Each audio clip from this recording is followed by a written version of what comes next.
شو بدي اقول لك، انا طاير احلى لحظات حياتي، وحياة الله ما في احلى من هالشعور. والله العظيم الحمد لله، وحياة الله وحياة الله كان عندي ايمان كبير انه اليوم رح نربح ورح يتعثر الانصار. اليوم حاسس حالي مبسوط اكثر من لما ربحت بكاس لبنان.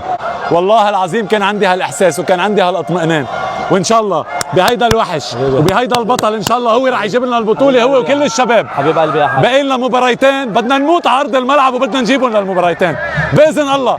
بس بدنا طلب واحد، بدنا جمهورنا يكون معنا مثل اليوم واوا ان شاء الله. بدنا الجمهور معنا للموت، وباذن الله ما رح نخيبهم. الثلاثه ماتش على ملعب جوية، على ملعب محمد سعيد سعد، بدنا الجمهور المدرج هيدا يكون مفول. عم نلعب جد، نحن فخورين بالاداء اللي عملوه نادي جوية، بالاداء اللي عملوه نادي العهد. تحيه كبيره لنادي جوية ونادي العهد اللي نزلوا قاتلوا معنا بشرف، ونادي العهد قاتل ضد الانصار بشرف.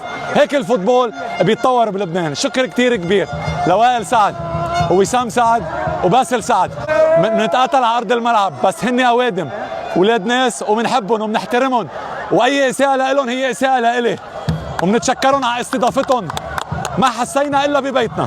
شكرا لهم ولجمهور جوية، وشكرا للاعبين جوية ولاعبين العهد على القتال تبعهم واللعب بشرف. وبتشكر لاعبيننا كانوا اليوم اسودي، وهيدا الكابيتان وهو مصطفى. هلا وعدوني بدنا نجيب الماتشين باذن الله.